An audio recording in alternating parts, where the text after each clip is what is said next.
How are we doing tonight, people? This is the Brews at 10. I'm your host, Lefty, on my left eye.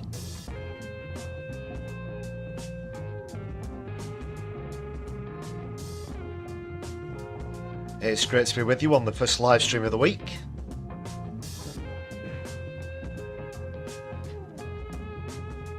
Brett James, RC Pilot and Floor Snake, thanks for jumping into the chat already. Great to see the three of you this evening. Hope you're very well.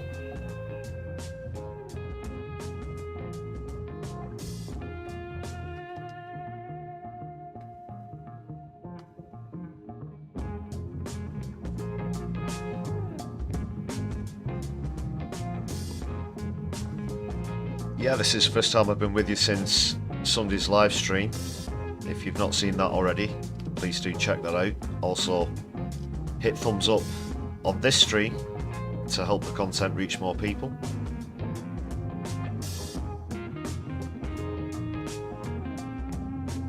And things have developed quite a bit in the Middle East, shall we say. Even though it's just been a couple of days.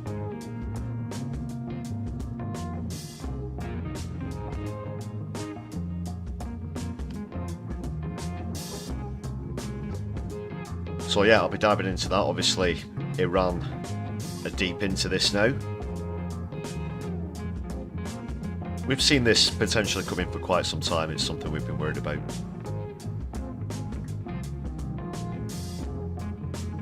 And Hedy, welcome to the chat as well.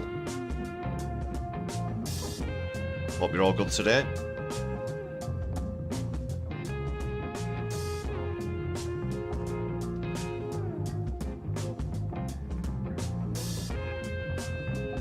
The UK have been lumped into all of this, unfortunately, of course. Air Force jets on the scene yesterday and today, I believe. They didn't engage with anyone. But that twinned with recent statements that we're going to look at as well. Not just worrying, I think very infuriating as well.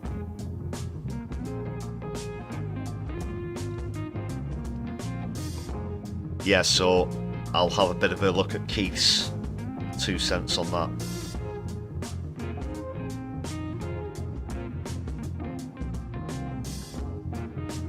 Hope the stream's coming through all nice and smooth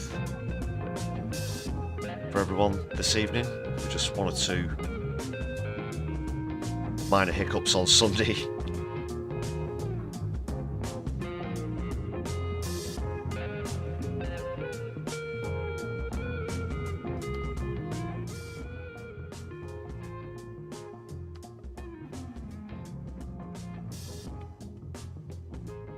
So where was I? Of course, please do share the stream across your social media as well. Excuse me.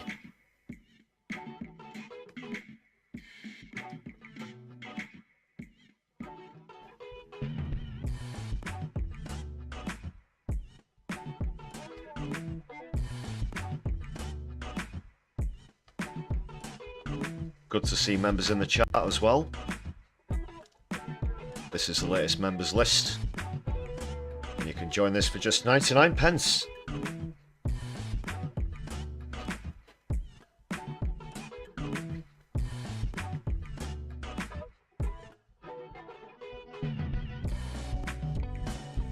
No, a sincere thank you to all of the members on the channel. However long you've been following the channel or been a member. It's great to see the community growing week on week, so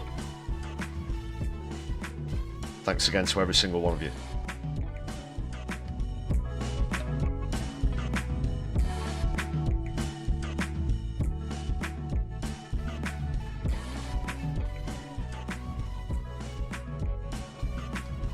And if you're watching back on a replay, you can also help to contribute to the channel with a super thanks.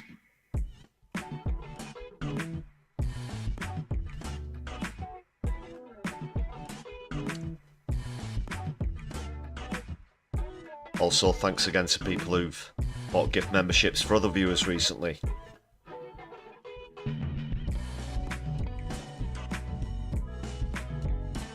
Alright, I'll kick off with the comedy clip in just a minute or two. Everything lined up.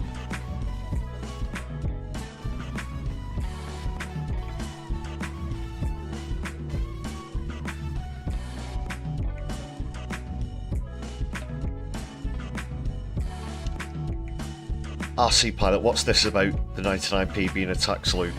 I'll hear nothing of the sort. No, it's all legitimate. It was within the rules at the time.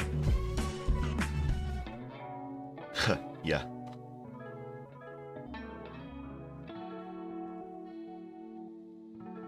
I think I'm gonna sneeze. Sausages!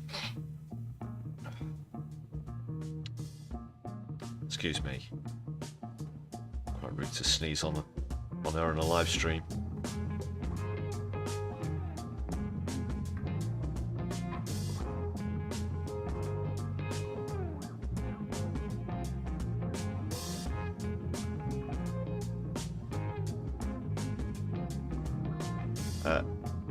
Thanks everyone as well early on in the chat for throwing up the Palestine flags as well. And the watermelons, of course. Solidarity with Palestine and Lebanon now.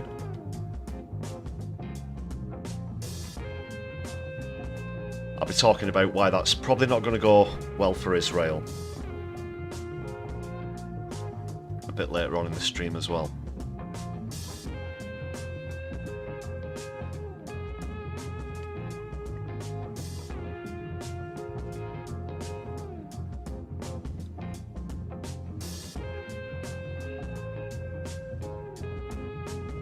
So the first clip, the comedy clip, is the latest from Matt Green. He's been on the live stream a good few times now. Now that is to say, I've played his clips. He's not been on on the streams. Just for clarity. Clarity. And of course, never got so far into the live stream without boosting some tea-based puns. Solidari-Tea, ladies and gentlemen, brothers and sisters.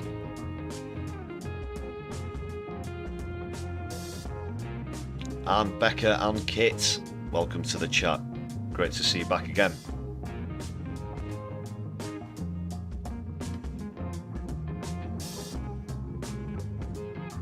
Right, let's kick things off now. So Matt Green's video, it's all about the Tory leadership, which is coming up.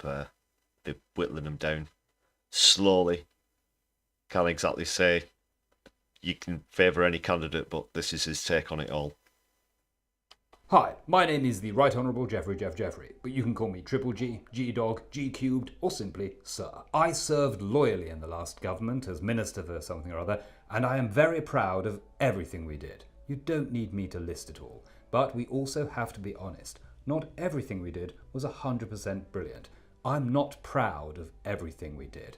That's why I am running to be leader, because ultimately, it's my turn now. I believe that foreign criminals should be deported, unless they're very rich, in which case they should be encouraged to buy our property and infrastructure. That's just basic common sense. Look, at the end of the Second World War, which we won single-handedly, morally, if not practically, and not that we ever get any thanks for it, we helped Europe create the ECHR to make sure they never did anything naughty ever again, and also to make sure they wrote it in English so we could understand it. But since then, this so-called Court of Human Rights has taken it upon itself to criticise not just Europeans, but also us. I mean, that was never the plan. We don't need lecturing on human rights. We're British, for God's sake. So, we now have two choices. We can remain, or we can leave. Yes, I'm bringing those bad boys back. Did you miss them? And my plan is to leave the continent of Europe. Not just the ECHR. No, we have been held back by our geographical location for too long. It's time to leave the neighbourhood, just like you left the neighbourhood when those families started moving in. Then our armed forces won't have to worry about human rights anymore. I can go back to capturing prisoners, not just killing them. The way they'll be in like a battle and they'll be like, oh no, look over there, get down, grenade, take cover. And then they'll finish them off by sort of diving through the air with two guns, just sort of like in slow motion. Yeah? I'd be great at that. Although, to be honest, the closest thing I've ever come to the military is Cub Camp. Probably cut that. Yeah. But if we're going to bring down immigration, then we need more babies. I mean, not me. I've got 5 kids already that I know of. In fact, I named my children Thatcher, Churchill, Reagan, Tebbit, and Brexit, which may be why my 2 daughters don't speak to me anymore. But that just shows how committed I am to the cause. But this country needs more children. The problem is, having children is too easy these days. Women find the idea of childbearing boring, and they want to do other things with their time, like having a career or wearing bikinis on Instagram. So I've got a plan for that. Abolish maternity leave. Make having children more difficult, then women will see it as a challenge and they'll relish that. I mean, think about the 1960s. We had loads more babies then, and the only reason I can think of that things have changed is that the maternity leave has got easier. I mean, can you think of any other reasons? Exactly, you can't. If you make me your leader, I will take the fight to Labour and the SNP and the Greens and the Liberal Democrats. And I'll neutralise the threat of reform by doing exactly what they're doing whilst wearing a better suit. And one that hasn't been bought for me by someone else. One that I've bought using someone else's money, which is very different. Because although I don't agree with everything that Liz Truss said, she's right that we can't be held back by the transgender mafia. A mafia who give you an offer you can't identify. And I'll also stop all of these so-called left-wing comedians making fun of us, because we'll be so brilliant and competent there'll be nothing left to mock. Also irrelevant that no one will care. So, vote for me, putting the Tory back into Victory and the Conservatives back into the Conservatives are winning elections again. Please, I need this. I can't go back into teaching. Apparently you need qualifications now. Wonderful, wonderful Matt Green comedy. Check him out, mattgreencomedy.com. And on social media at Matt Green Comedy, all one word. Brilliant stuff.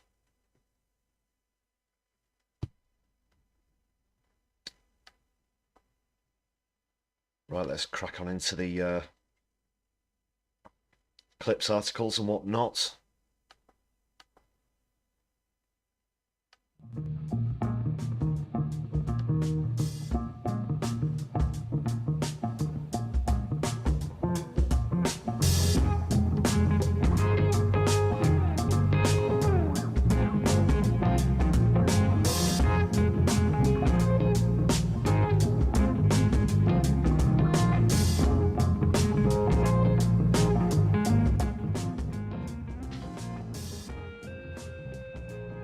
First up, well, let's just get into the latest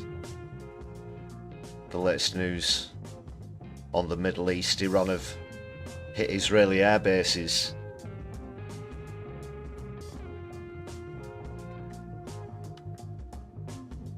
Now the media, most of the media, are reporting that 8 Israeli soldiers have been killed fighting with Hezbollah inside Lebanon as well. But I think that number could be a lot higher.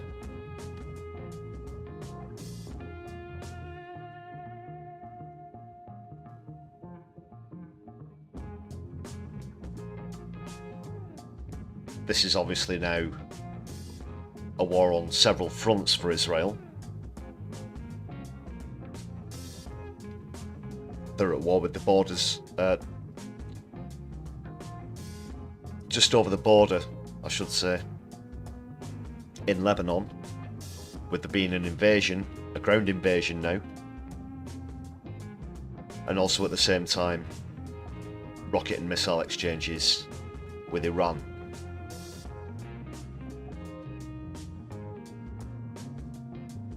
And the chips are down now, really, despite the United States and the UK officially recently trying to call for a ceasefire. We've then immediately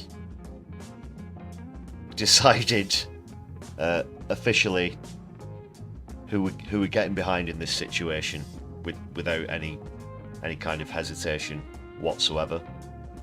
And of course Biden has said he'll give support to Israel, and so has Starmer, which is disgusting, really. I think anybody watching in the UK should be pretty disgusted by that, because I know I am, and he certainly doesn't speak for me.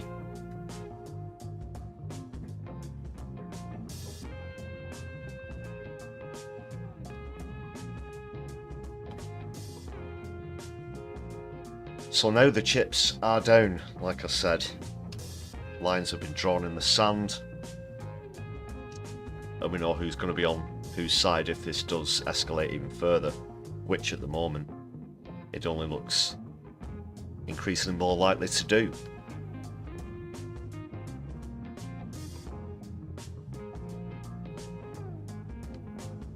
Just turn the background music down a bit. This is some more of the footage of the Air Force base in Israel being attacked, and this comes from Supressed News. It's a compilation, mostly mobile phone footage. As you can see there, whilst the official narrative from Israel, who are feeding that to the people who they lobby as well, of course, the politicians and so on, despite them saying that very, very few are actually getting through, this looks to be an absolute cascade on an Air Force base. And that's the difference. They're targeting military bases, military targets. They're not targeting civilians.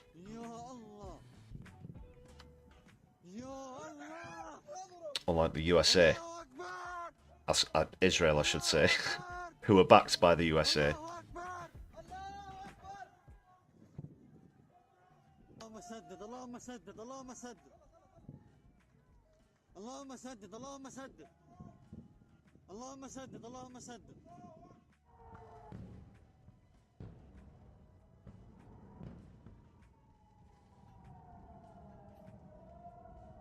So that looks like more than a few, and these are some of the latest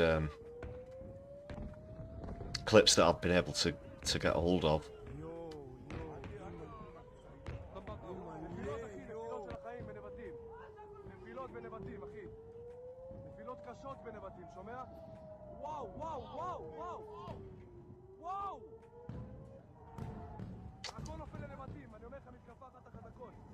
And genuinely, I think Netanyahu's bricking it.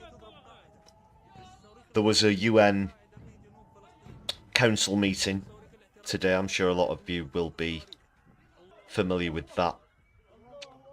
There was also a statement from Benjamin Netanyahu, and in both cases the delegate at the UN, and Netanyahu himself look to be absolutely bricking it.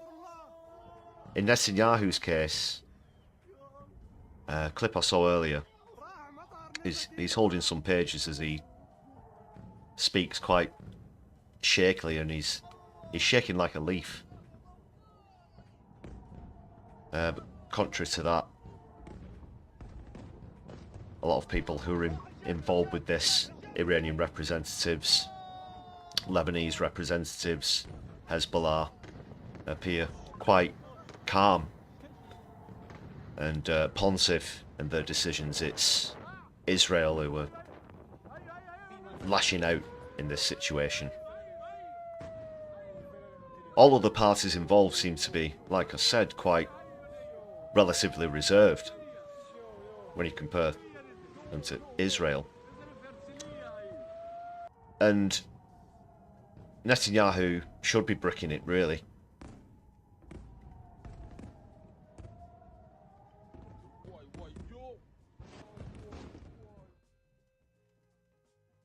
So that was from Suppressed News. As I said, some of the latest footage. I'll just play that again, but I'll switch the audio off just while I go over a few other points.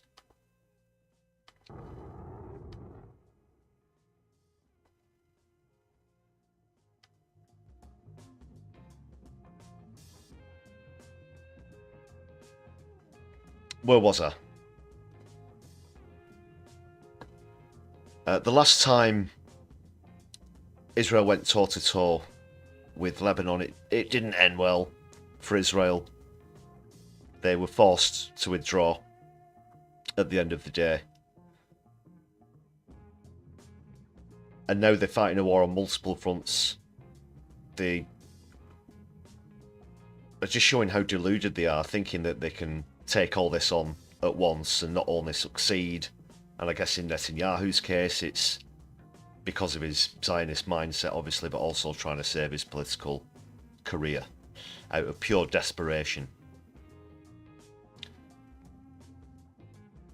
And he's been condemned by his own citizens now, and earlier people were calling for him to step down for a number of reasons, mostly over the hostage situation with Hamas, but also domestic security, domestic safety, which was the ticket that he rode back into office on, to keep, as he said, Israeli citizens safe. And then there was the counter-offensive from Hamas on October the 7th, obviously, and that really shored him up. And now, as we speak, Israeli citizens are having to avoid retaliatory fire from Iran, who've been drawn into this as expected. So politically, it doesn't look good for Netanyahu. Militarily, also, they don't do well on the ground. You see, the thing is, in Palestine, where they obviously have undertaken most of the military operations recently, they're simply oppressive bullies. Palestine doesn't have an army to fight back with. Certainly not on the scale that Hezbollah have in Lebanon or that Iran has. So they're only used to picking on people, and obviously a ridiculous proportion of those have been women and children who don't really have the means to fight back. So that's their experience when it comes to actually going toe-to-toe with another prepared army. They never seem to come off very well, because yes, they fire rockets and they do drone attacks, and they'll happily shoot civilians from half a mile away with sniper rifles. But when it comes to actual armed combat, historically, militarily, they've done very poorly. They've done really, really badly, actually.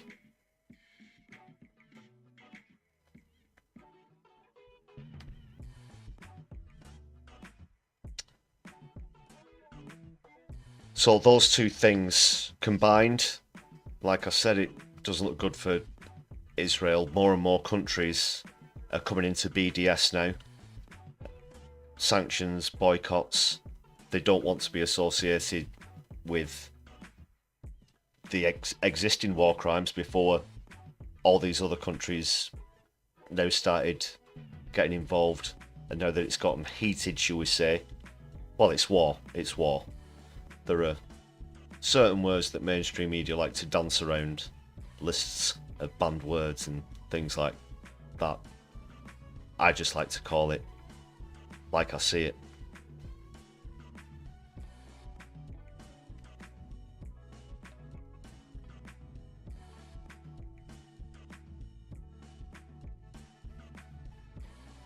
And at that Security Council, the UN Council earlier today,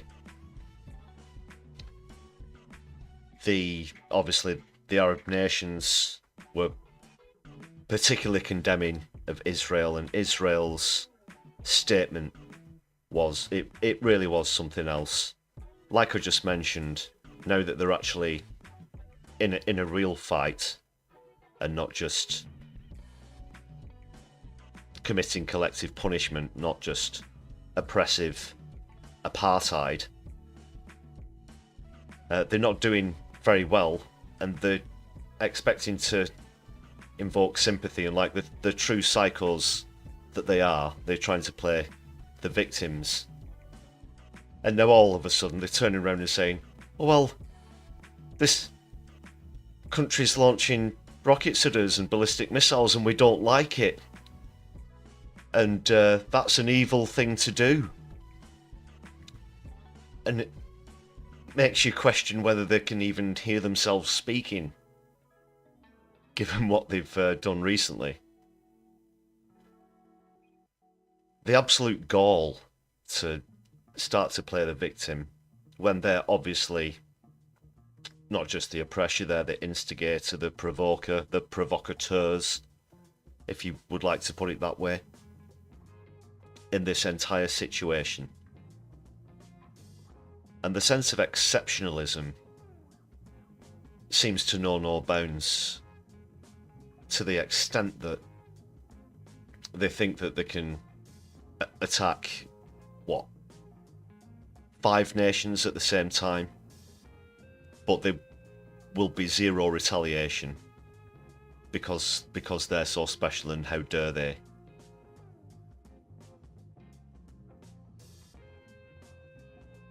That's just entirely on its head.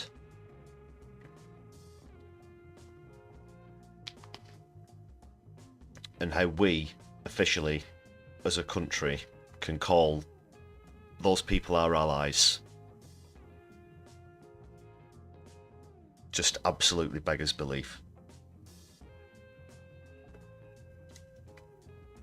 Around 85% of people who were polled recently, I saw this, I think it was Zara Sultana who shared this statistic, reminded us about this one. 85% of UK citizens think that if Netanyahu came to the UK that he should be arrested, because there has been a request for an arrest warrant with the ICC. He's also been labelled a war criminal at the ICJ, and he's been condemned by the United Nations and various other world bodies. When you take a look at the popularity rating for Israel, it was kind of up and down for a little bit. It sort of oscillated. I don't have a graphic to put up for this at the moment, sorry, but this is just one statistic I'm going to pull for you. It was, like I said, up and down till around late spring, early summer of this year. And now we're almost a full year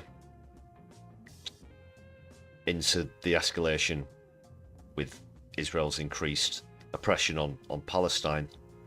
People started to see what was really going on. And it's taken an absolute tumble. It's taken an absolute tumble since then. It's hit rock bottom, this up and down thing. And I think one of the elements of that is people are starting to become more and more immune to this pathetic propaganda that Israel put out, and unfortunately mainstream media often regurgitate in the UK as well as in the United States.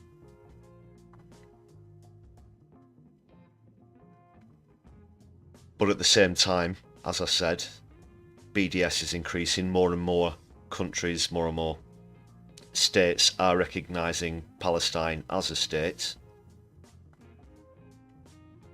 and refusing to trade with Israel, imposing sanctions on Israel.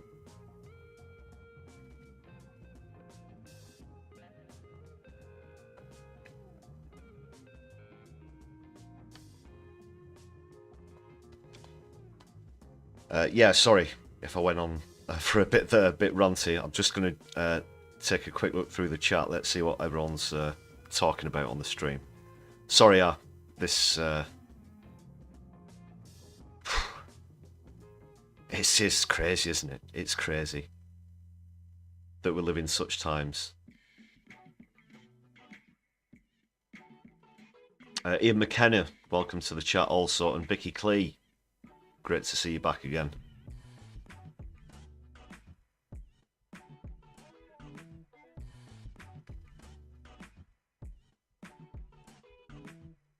Yeah, that is a point I was going to make. A couple of people have mentioned in the chat.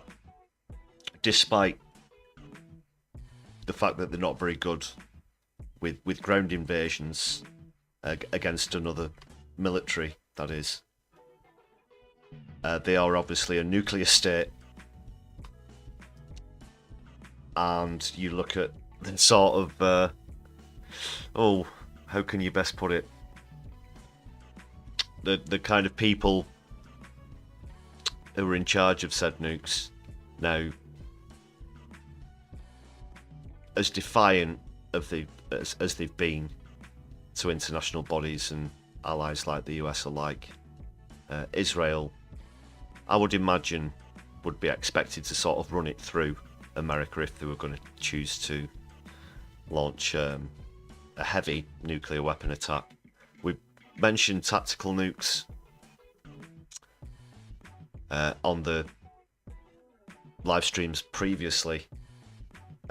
Still speculation, the jury's out on whether the clips I'm referring to were actual small tactical nukes, but just important to remember that they are one of the proper nuclear states.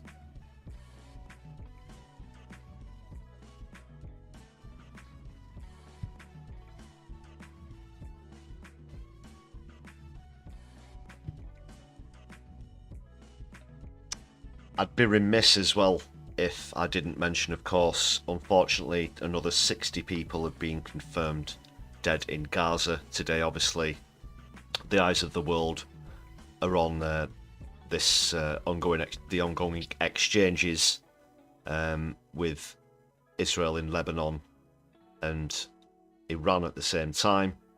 But we can't forget that this onslaught in Gaza still continues.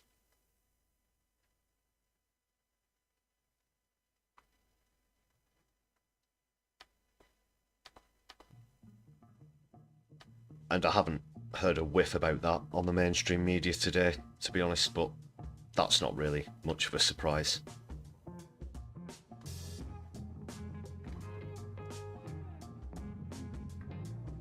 Thank you very much, as always, for throwing up those Palestine flags. Solidari-Tea.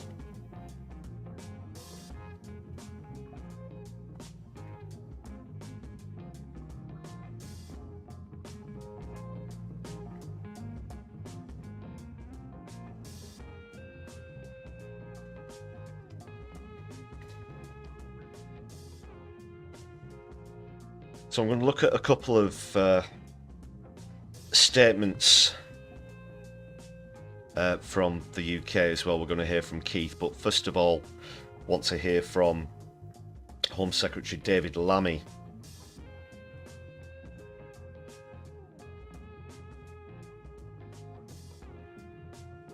There's something interesting about these two clips, which I'll go into. Won't spoil that before I play them. But before I do, I just want to say, obviously, there's the moral objection to the UK describing Israel as an ally officially and choosing to back them, and allowing our armed forces to be involved with this, because not only for moral reasons, but this also paints a massive target on the country's back now. Likewise with us sending arms and money to Ukraine. So simultaneously, by association, by proxy, and also by military and financial support, we've pissed off Vladimir Putin, Iran, Lebanon, obviously Palestine, and Syria. Oh, and Yemen, of course. So collectively, yeah, we're helping oppress quite a few countries, aren't we? And it's not something I want to be associated with. But just also how we've been trying to overplay how likely a ceasefire can be, and calls for this, and please, you know, pleading, world leaders plead with Israel, this and that, those kind of sentimental statements. They're just very hollow. They're just so hollow. They're so unsubstantial. They comes to nothing, because the whole, I mean, let's say for the past year, for example, all Netanyahu has done is ignore any requests or calls or pleas and this kind of thing. And he's ridden roughshod over international law. He totally ignores international courts.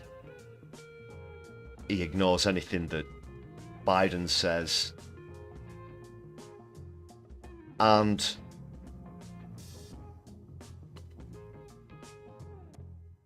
just one moment, excuse me. Is this coming through okay? So I'm getting a little distracted. Just got a warning on the thing that it might not be coming through so smooth. Let me know if there's any problems with the stream there. If there's any buffering, please do report it. Report it to your local lefty.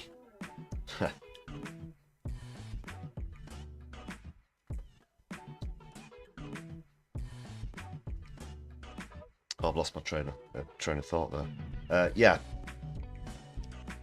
About him basically just doing whatever the hell he wants. Because ultimately, he knows that when it comes to it, he can rely on military assistance from America and from the UK. And that's probably why he does have the gall. Because that's what happens with your so-called moderates, your centrists, isn't it? When it comes to the crunch, they always side with the right. And they'll always side with war over peace.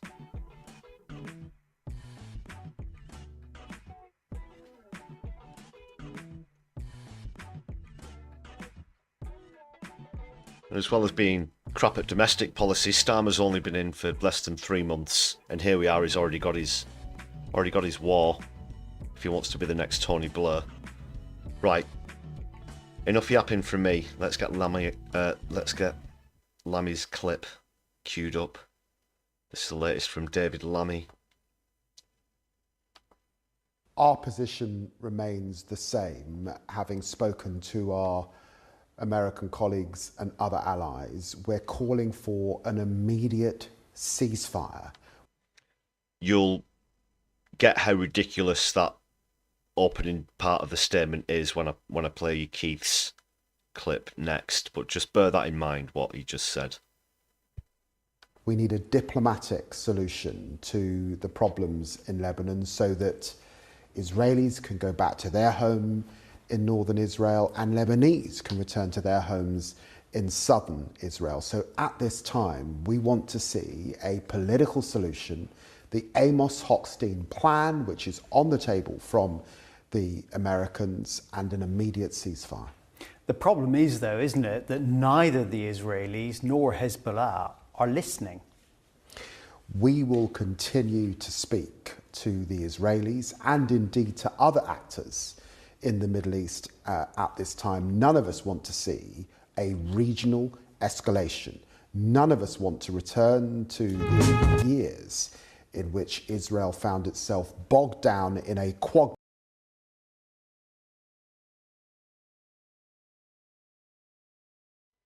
Sorry about the music coming in there just before I paused it. I'm just going to take it back about 10 seconds or so. Actors in the Middle East at this time. None of us want to see a regional escalation.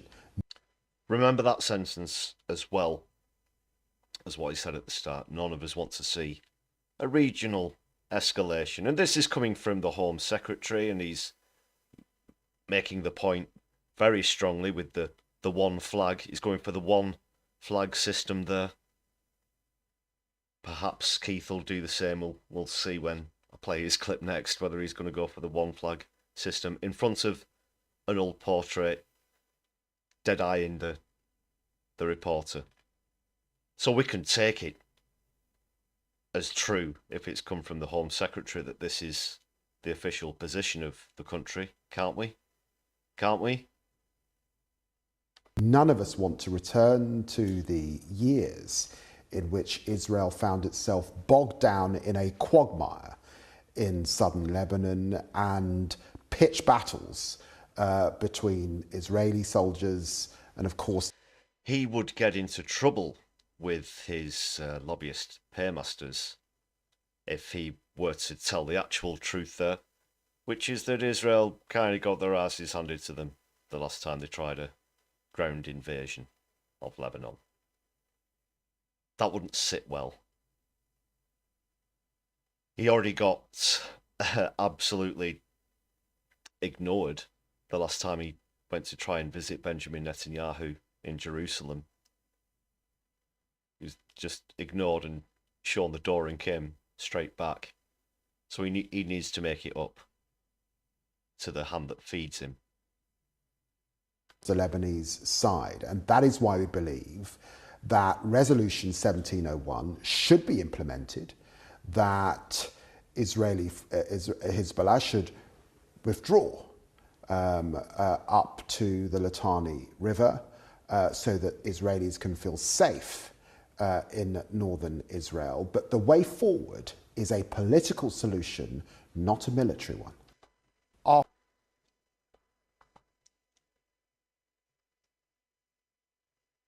Well, why?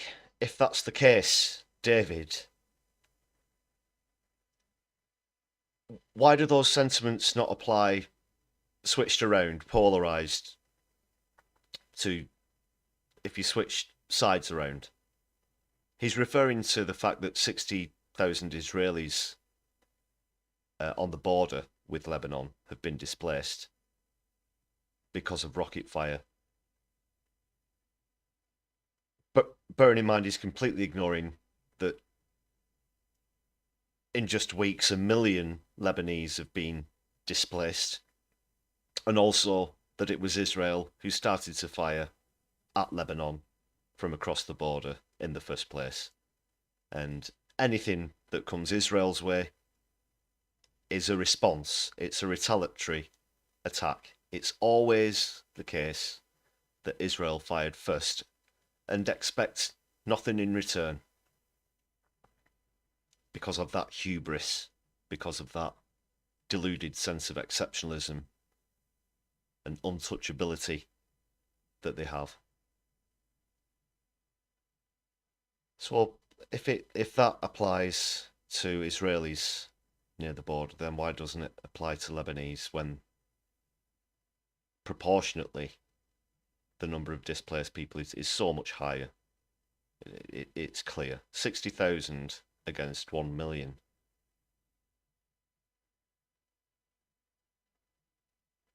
But we know that he's bought and paid for. So a reminder. This first sentence once again. Our position remains the same. It's the same. Call for ceasefire. Ceasefire.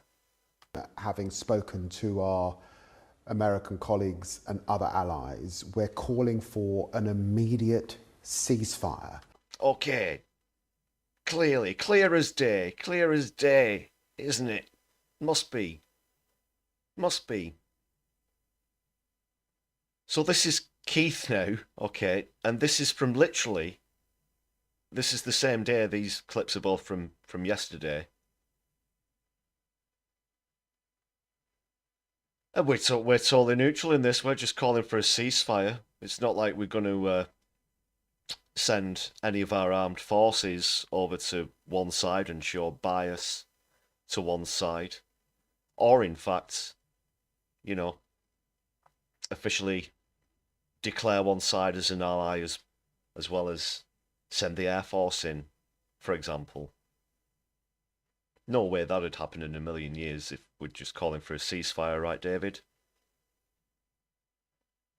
Because how can there be a ceasefire if we are sending armed forces? It's like standing in front of, I don't know,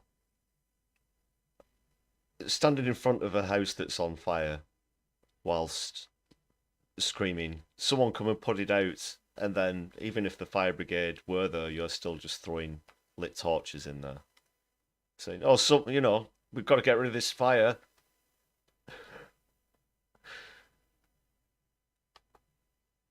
Good evening. In the last few Evening, hours, Keith. What have you the got? Iranian regime has launched over 200 ballistic missiles. Straight away, straight away. Israel isn't a regime, it's Iran that's the regime. Has everybody got that? Two flag system. Very serious. He's got the Lecton official government badge on the front there.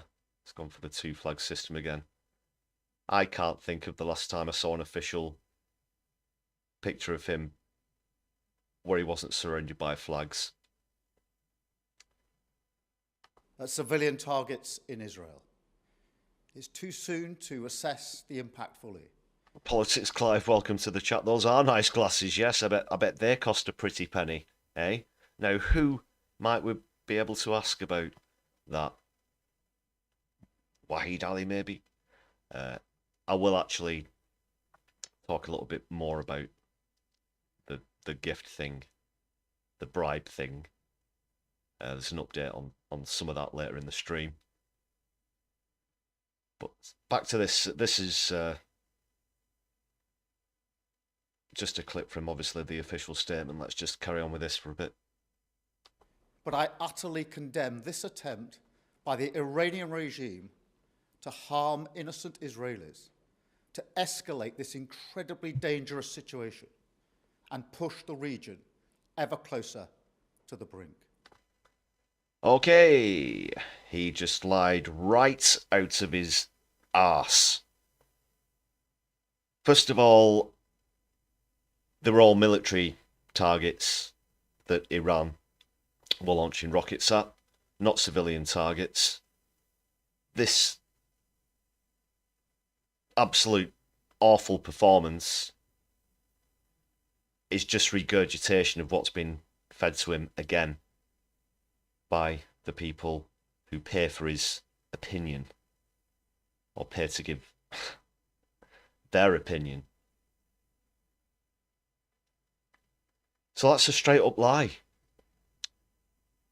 that he's just made out to the British public. And again, it applies to one side, but it doesn't apply to the other, who wants us to be allied with and who are the instigators and oppressors in this situation. Shame on you, Keith Rodney Starmer. Shame on you. It cannot be tolerated. We stand with Israel and we recognise her right to self-defence in the face of this aggression. Oh, God, get bent, man. It's awful. Oh. You know, you can't flog a dead horse, Keith. And I'm personally getting exhausted with the amount of times that it has to be repeated how Israel isn't defending itself. And especially coming from somebody who considers themselves to be fairly proficient with the law, as you do. You would think that you'd be able to recognise the fact that an occupying state does not have the right to self-defence, simply put.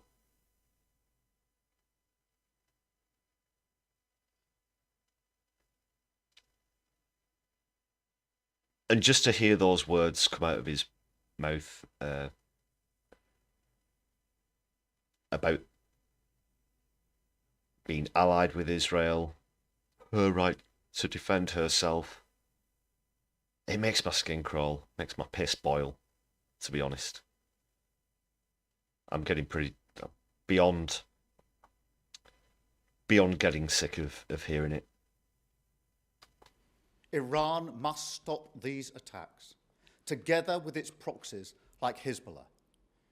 Iran has menaced the Middle East for far too long. Chaos and destruction brought not just to Israel, but to the people they live amongst in Lebanon and beyond. Make no mistake, Britain stands full square against such violence. 85% of people want Netanyahu arrested if he steps foot in the UK, Keith. 85 bastard percent. That's not even close to being a controversial issue. Talk about going against public opinion.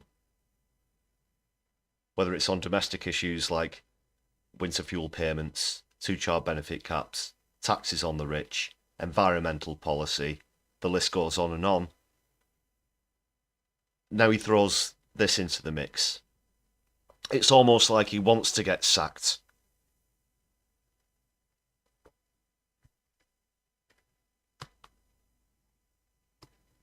But I think it's more that he's just a greedy careerist. And he'll take money from anyone. He'll take money from anyone as long as he knows that he can get away with it. You straight up inward thinking, selfish careerist, tone deaf politician.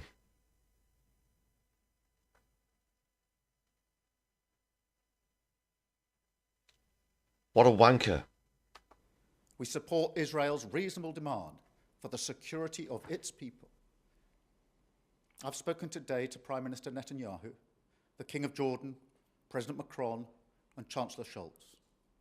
In the last week, I've also spoken to other leaders, including Prime Minister McCarthy of Lebanon, President Abbas, the leader of the Palestinian Authority, to try to find the space for a political solution to the conflicts in Lebanon and Gaza. Because wild guess. Wild guess, Keith. If Israel weren't armed to the teeth, then they wouldn't be able to fire. And then they might cease firing. And I don't know if you've been keeping up with current events,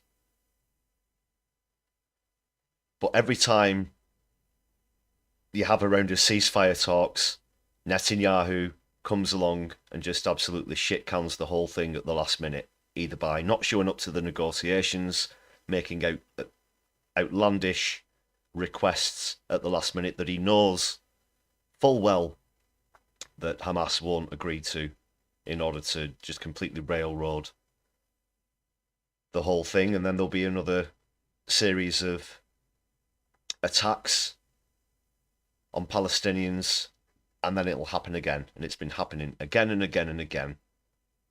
And Anthony Blinken is culpable of the same thing. So's David Lammy. Oh, we're on the cusp of a ceasefire. We've brought this all together in Qatar. It's going to be great. Like, we're almost there. We're almost there. And Biden will get off of a plane or a helicopter, and you'll just about be able to hear him croak over the sound of the engine that he thinks that we're on the verge of a ceasefire. He's feeling positive. Things are looking good. This is what you hear time after time after time. But Keith hasn't noticed the pattern here. He doesn't notice how defiant Netanyahu is, how ignorant he is of international legal bodies, just how unhinged he is.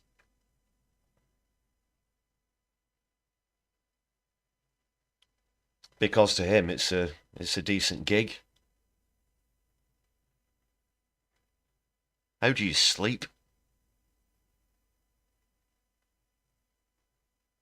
Probably in pyjamas that someone bought for you. I'm deeply concerned that the region is on the brink, and I'm deeply concerned about the risk of miscalculation.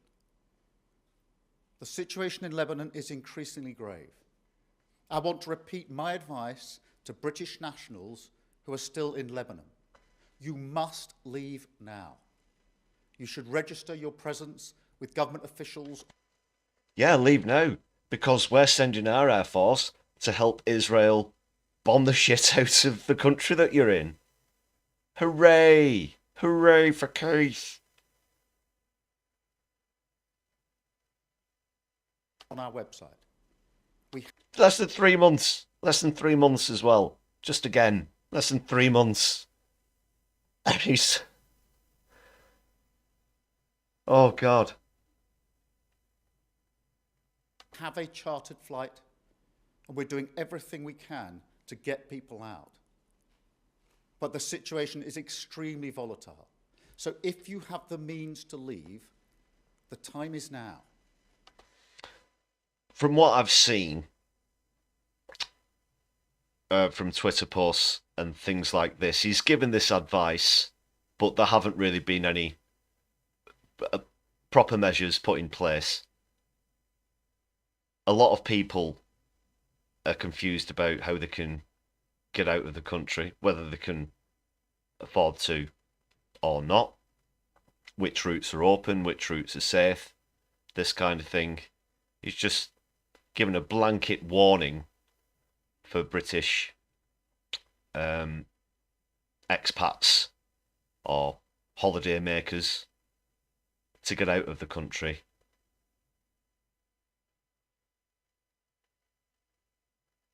Because he mentioned he'd been to see, he'd spoken to Netanyahu recently, and that's probably what he heard from him. He said, I'm just gonna keep bombing the shit out of everything, whether you like it or not, whether Biden likes it or not, whether the United Nations like it or not, the International Court of Justice or the International Criminal Court. He and his delegates essentially give the middle finger to every single one of those institutions at every turn.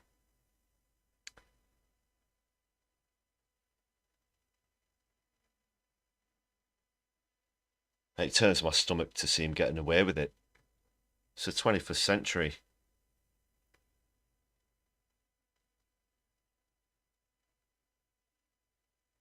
Do not wait.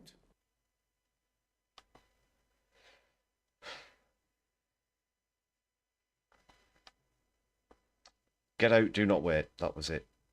Pretty much.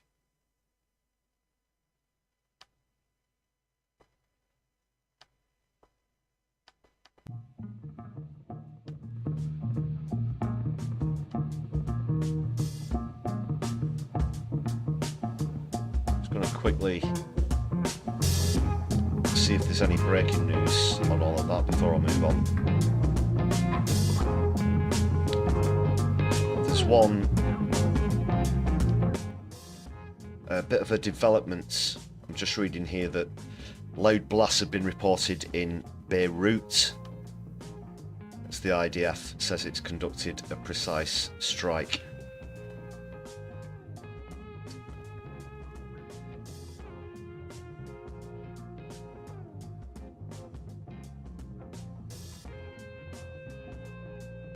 Three explosions were heard in the city's southern suburbs, it says here. A Lebanese security source have reported that.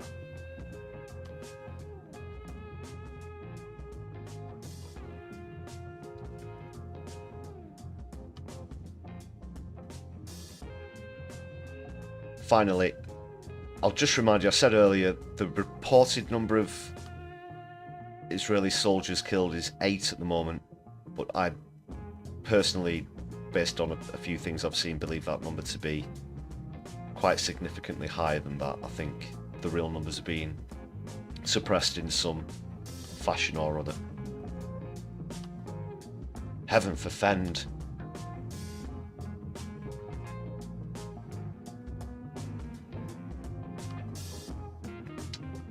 Okay, we'll move on. We mentioned Keith's glasses during his speech there. Maybe pyjamas as well.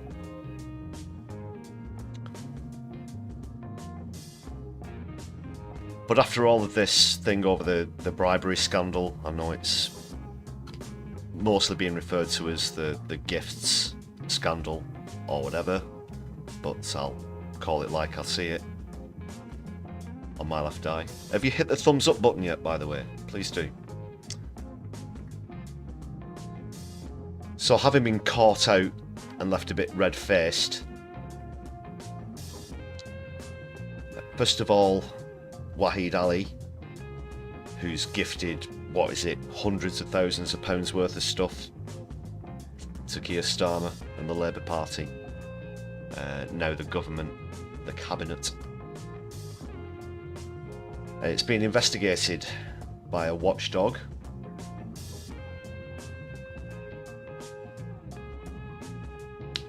As a peer in the House of Lords, he's required to register his interests in line with the Parliamentary Code of Conduct, it says. Just pick out a few parts. They must register all relevant interests in order to make clear what are the interests that might reasonably be thought to influence the parliamentary actions. The Code of Conduct also says members are responsible for ensuring that their registered interests are accurate and up to date.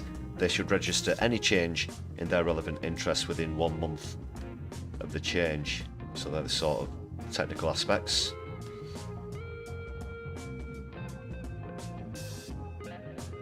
Just a couple of examples there. £20,000 for accommodation. That was so Starmer's son could apparently study his GCSEs in peace. 32 grand for clothing and spectacles. No mention specifically of pyjamas.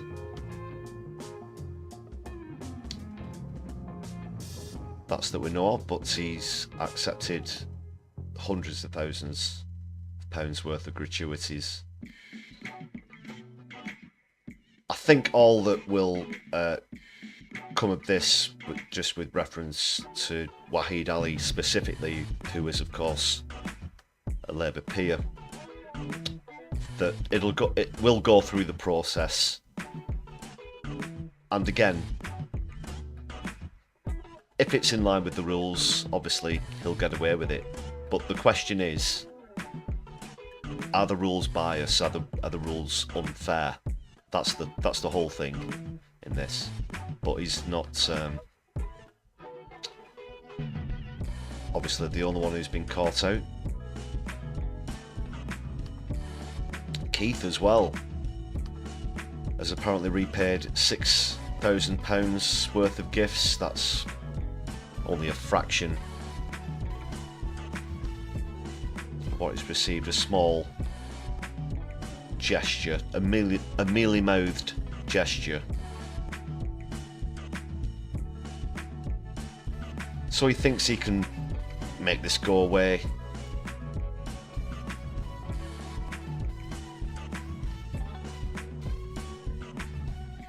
Almost trying to buy his way out of it, I guess.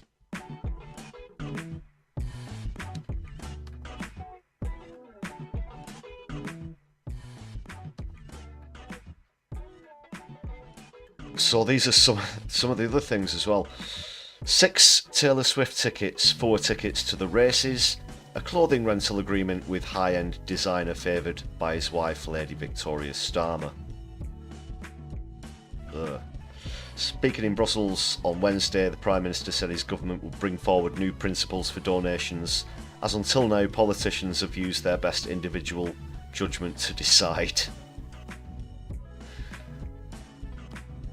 No, there should be unbelievably stringent rules on this kind of thing. There are other occupations where you're not allowed to receive any gifts at all, just in case that might influence you in your role, whatever position it is. And with you being the Prime Minister of the UK, you'd certainly think that the rules should be more stringent for you, as well as your MPs and your cabinet. But no.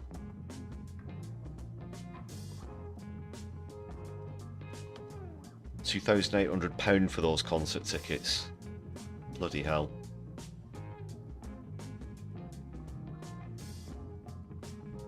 Two football tickets, £598. 4 to Doncaster races, £1,936. £839 for the clothing rental agreement with Edeline Lee. That's the designer. Another £6,134 in clothing and personal support for Victoria Starmer. I shall not refer to her as Lady Starmer henceforth. For your benefit and for my mental health as well, I think.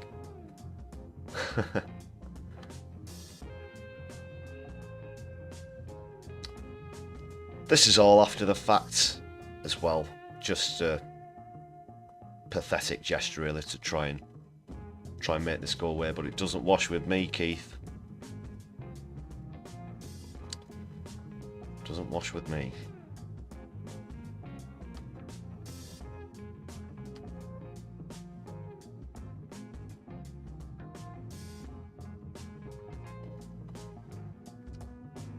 And given that, as well as his speech with reference to the war in the Middle East at the moment, I think we can go over now once again to Dr. Ian Malcolm for his latest assessment on that situation. What do you think about that from Keith?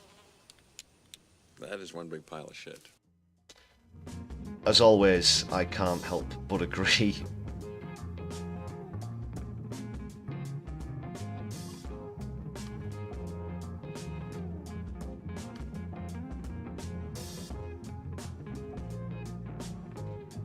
So that was just the latest on that bribery scandal. It's only a minor bribery scandal. It's not as though there's potentially World War III just around the corner with a regional war escalating as I speak.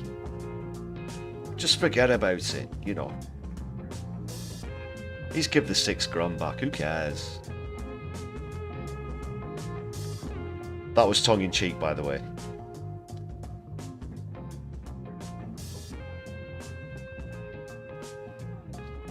Right, let's move on to something a bit more positive.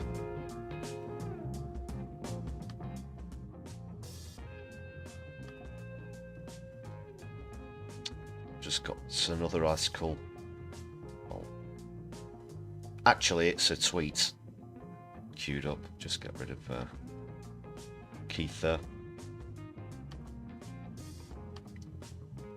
On the last live stream, we talked about the unfortunate recent convictions of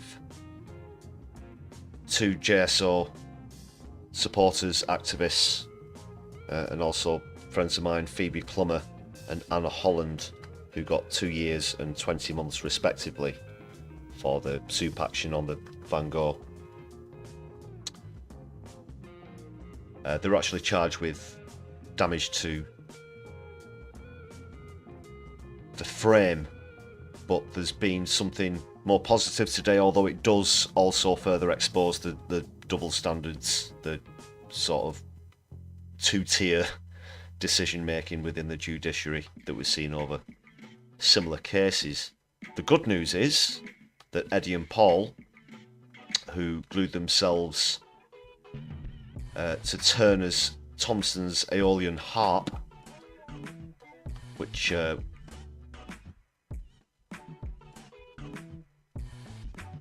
an artwork from 1809, they've been acquitted, not guilty.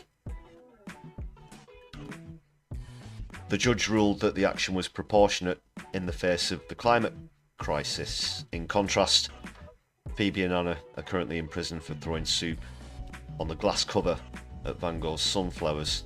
So this is from JSO's official Twitter page. Hope you can see that. Okay, I'm just going to bring it up. Okay, there we go. Just move that a bit more centrally for you. So yeah, you can see that's Paul on the left and that's Ed on the right. You might also remember Ed, if he looks familiar, from the snooker, the World Snooker tournament action where he got on the table with the powder.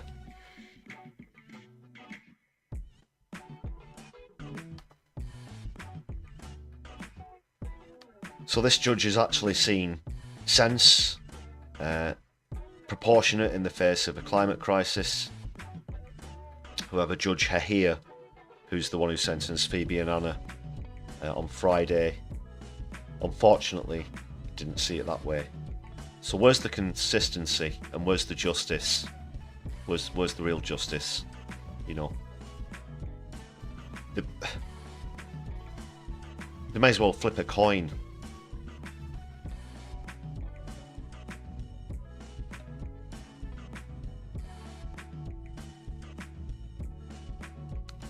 Just seeing how it's going in the chat. Sorry, I've seen the H word being thrown around. What's all this about, chatters?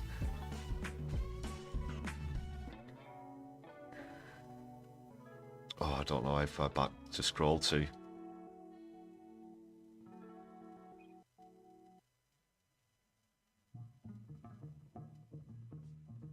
I'll try and get to the bottom of that. I hope you're all getting along in the chat. Let's keep it cordial and polite, people.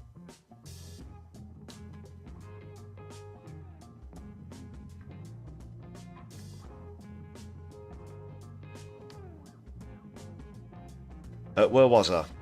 So first of all, it's great to see, as I said, a judge actually seeing sense. I do know Ed and Paul myself, so obviously with the Whole Truth 5 and a total of around 30 JSO supporters currently being in prison, it's really good to see that the pair, Paul and Ed, weren't added to that list as well.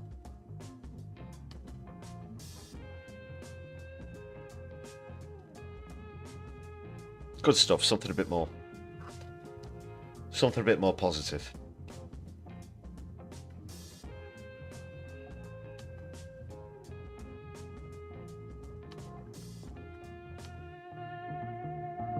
I'll be with you in just a moment, folks.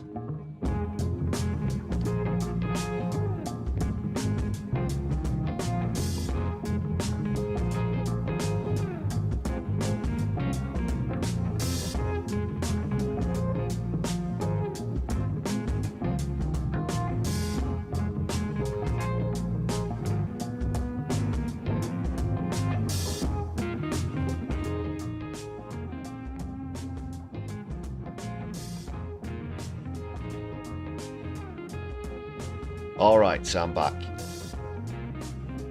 Just another quick reminder, please do hit the share button, spread the stream across social media, hit the thumbs up button, subscribe, if you've not subscribed, you can then join people in the chat. Just 1 hot minute later.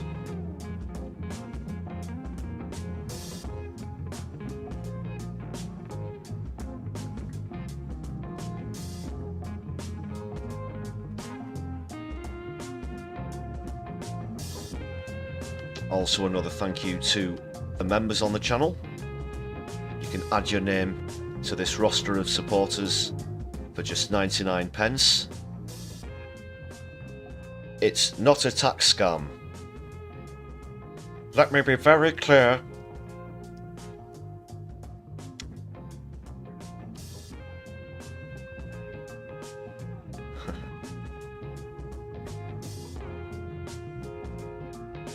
Yes, well, thank you very much again, everybody, for that support.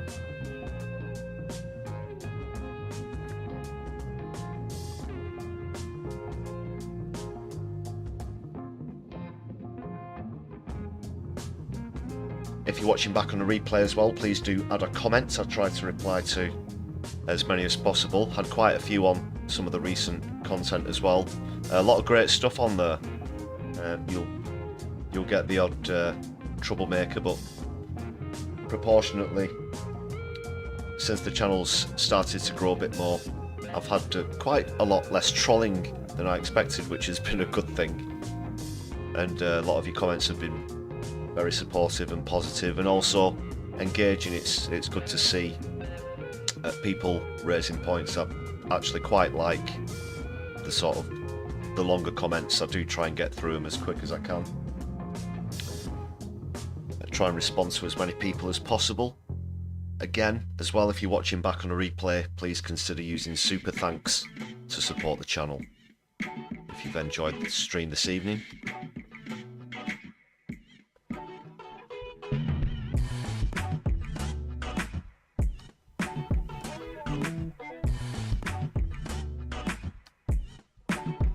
Okay, brothers and sisters, ladies and gentlemen, I'm going to be bringing my stream to a close very shortly, but as always, please do hang around. I'm just checking on whether I can do a redirect or a raid, if you will, into another channel.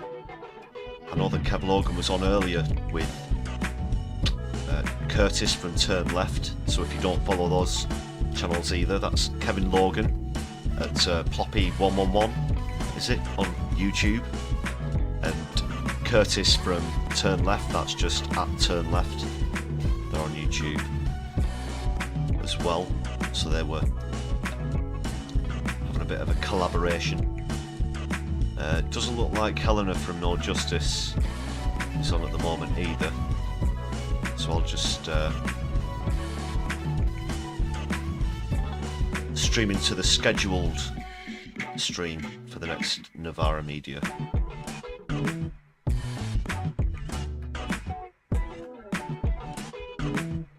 Okay, that's all set up.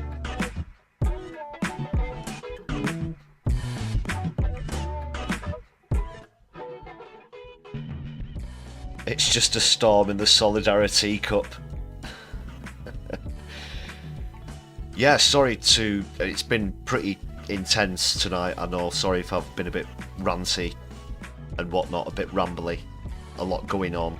Obviously, I feel very strongly about the topics on hand tonight. So, less time focusing on tea-based puns. But do keep them coming. Whether it's a suffix or a prefix, whatever you can think of.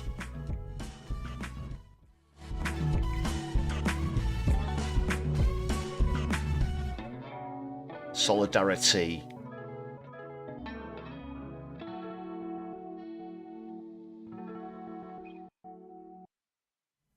Oh, of course. There was one more thing. There was just one more thing. Whilst we're on that topic, the tea-based puns thing. So this has come across my desk, shall we say. Have I got it in the... Just one sec. I'm going to have to...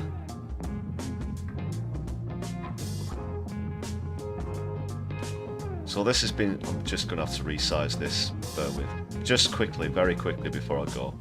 Hang on, folks. Spotted in Manchester.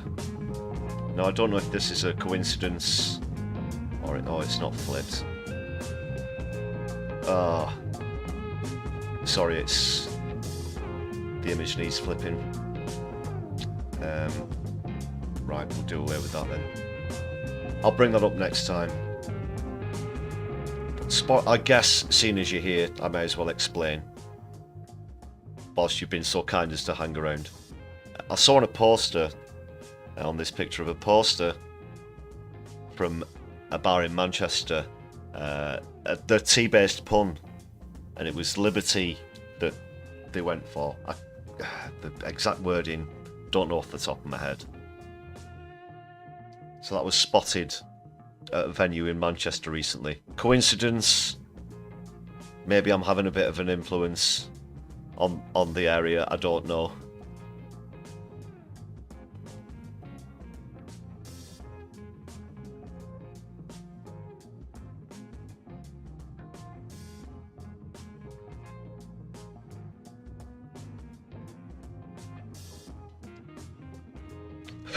No, it wasn't in Teesside, Clive.